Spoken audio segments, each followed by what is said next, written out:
Soviet union चले जाने से यूएनएसी का स्ट्रक्चर को दोबारा बनाना पड़ा। क्लाइमेट चेंज, टेररिज्म, पॉवर्टी जैसे मामलों में इंडिया का आवाज एक वजन लाता है। इतना सब कुछ होने के बाद भी यूनाइटेड नेशंस सिक्योरिटी काउंसिल में इंडिया का रास्ता गड्ढों से भरा है। एक ग्लोबल स्टेज को इमेजिन कीजिए जहां पे आप एक मेजर प्लेयर होने के बाद भी खेल के रूल्स के बारे में अब कुछ नहीं बोल सकते। यही यूनाइटेड नेशंस का सिक्योरिटी काउंसिल में इंडिया फेस करता है। दुनिया का सबसे पॉपुलेशन वाला देश और एक अच्छा खासा इकोनॉमी और मिलिट्री पावर देश होने के बाद भी इंडिया इस यूनाइटेड नेशंस सिक्योरिटी काउंसिल के परमानेंट मेंबरशिप के बाहर ही रह गया है। इस वीडियो में हम लोग एक इंडियन पर्सपेक्टिव से देखेंगे कि क्यों इंडिया को यूनाइटेड नेशन सिक्योरिटी काउंसिल के परमानेंट मेंबरशिप से बाहर रखा गया और इसके पीछे कारणों के गहराइयों में जाके असली वजह को ढूंढेंगे। दोस्तों, अगर आप लोगों को ऐसे वीडियोस देखना पसंद है तो इस चैनल को जरूर फॉलो या सब्सक्राइब कीजिएगा, और अगर आप ऑलरेडी कर चुके तो आपको बहुत बहुत धन्यवाद।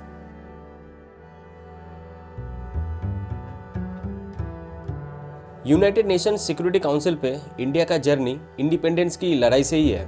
ब्रिटिश रूल के अंडर में ग्लोबल गवर्नेंस का मतलब था कॉलोनाइल इंटरेस्ट में सेवा करना। सेकेंड वर्ल्ड वॉर के बाद बना यूनाइटेड नेशंस। उस समय का जो रियलिटीज था उसी को रिफ्लेक्ट किया था। वॉर में जो जीता था अमेरिका, इंग्लैंड, फ्रांस, चाइना और सोवियत यूनियन, मतलब अभी का रशिया, इन्हीं के पास परमानेंट सीट्स गया। तभी इंडिपेंडेंट इंडिया अपने आप को बाहर की तरफ ही देखता है।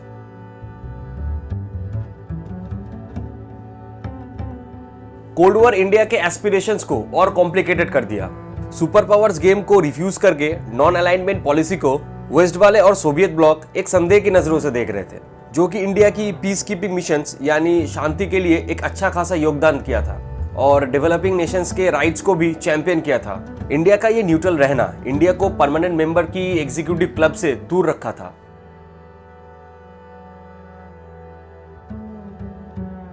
कोल्ड वॉर के बाद वाला समय नया कॉम्प्लेक्सिटीज लेके आया। सोवियत यूनियन चले जाने से यूएनएसी का स्ट्रक्चर को दोबारा बनाना पड़ा।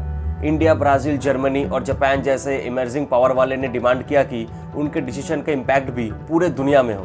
जो भी हो, परमानेंट मेंबरशिप्स को एक्सपैंड करने का मतलब जो एग्जिस्टिंग मेंबर्स है उनका पावर्स के बैलेंस को थोड़ा सा ऑल्टरिंग करना, जो एक पॉलिटिकल डेडलॉक की तरफ ले जा सकता है।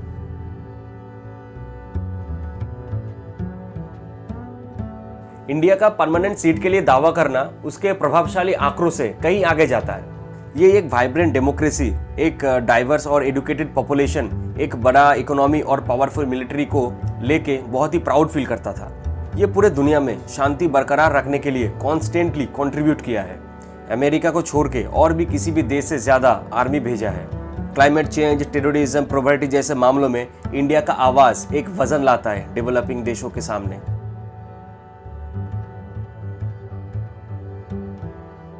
इतना सब कुछ होने के बाद भी यूनाइटेड नेशंस सिक्योरिटी काउंसिल में इंडिया का रास्ता गड्ढों से भरा है। एग्जिस्टिंग मेंबर्स मतलब P5 उनके पावर्स और उनके वेटो प्रिविलेजेस को शेयर करने में हेजिटेट कर रहे हैं। साथ में चाइना और पाकिस्तान के साथ इंडिया का एक खराब रिश्ता इस कॉम्प्लेक्स मुद्दे को और एक लेयर बढ़ा देता है। बहुत सारे कॉन्सिक्वेंसेस है इस क्राइटेरिया के लिए, जैसे population, economic power, regional representation, ये सब आगे होने वाले मैटर्सों को और कॉम्प्लिकेटेड कर देता है।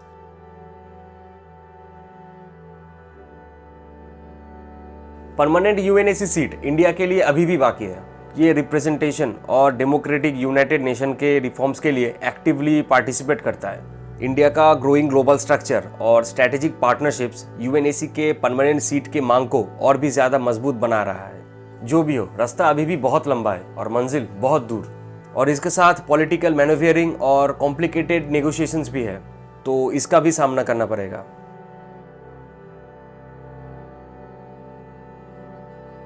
देखिए, यूनाइटेड नेशंस सिक्योरिटी काउंसिल के परमानेंट मेंबरशिप्स के टेबल पे इंडिया का एब्सेंस होना ग्लोबल गवर्नेंस को इम्बैलेंस करता है। ये एक डाइवर्स और पॉपुलस देश के लिए मीनिंगफुल और इक्विटेबल वर्ल्ड बनाने में वैल्यूएबल कंट्रीब्यूट करने का एक खोया हुआ अपॉर्चुनिटी मिलता है। तब से इंडिया यूएनएसी की टेबल पे अपना सही जगह के लिए एक कोशिश कर रहा है। सवाल सिर्फ इंडिया का एम्बिशंस का नहीं, ये यूनाइटेड नेशंस का अपने लिए भी है। क्या दुनिया का सबसे बड़ा संस्था सच में ये क्लेम कर सकता है कि वो सबकी आवाज को रिप्रेजेंट करता है, इंडिया जैसे एक बड़े प्लेयर को परमानेंट सीट से बाहर रखकर? आप लोगों को क्या लगता है, नीचे कमेंट बॉक्स में जरूर बताइएगा। ये वीडियो यूएनएसी पर इंडिया का परमानेंट सीट पाने का सिर्फ कुछ कारणों को सामने लेके आता है। जब हम लोग आगे बढ़ रहे हैं तो ये चीज को याद रखना इंपॉर्टेंट है कि ये सिर्फ पावर्स के लिए लड़ाई नहीं है। ये इंश्योर करना है कि ग्लोबल डिसीजंस लेने में 21st सेंचुरी का रियलिटीज को रिफ्लेक्ट करता है, जहाँ पे इंडिया और सारे इंडियन नेशंस फ्यूचर बनाने में अपना योगदान रखता है। दोस्तों, यूनाइटेड नेशंस क्या है, ये क्या काम करता है, इसमें कौन कौन है, इसके ऊपर मैंने पहले ही एक अलग वीडियो बना चुका हूँ। वो वाला वीडियो देखोगे तो आप लोगों को पता चलेगा कि यूनाइटेड नेशंस कैसे और क्या काम करता है। ऊपर आई बटन पे क्लिक करके आप लोग उस वीडियो को देख सकते हो। मैं डिस्क्रिप्शन बॉक्स पे भी लिंक डाल दूंगा, आप लोग वहां से भी देख सकते हो। उम्मीद है इस वीडियो से आप लोगों को इंडिया को यूनाइटेड नेशंस सिक्योरिटी काउंसिल के परमानेंट सीट क्यों नहीं मिला और मिलना क्यों चाहिए, इसके बारे में बहुत कुछ पता चला। अगर मैंने कोई भी चीज़ मिस कर दिया या ठीक से नहीं बताया तो आप लोग कमेंट बॉक्स में ज़रूर बताइएगा, क्योंकि ऐसे ही हम सभी एक दूसरे की मदद से बेहतर बन सकते हैं। वीडियो अच्छा लगा तो लाइक कीजिए और अपने दोस्तों के साथ शेयर कीजिए और इस चैनल को फॉलो या सब्सक्राइब जरूर कीजिए। मिलते हैं अगले वीडियो में। धन्यवाद आप सबको।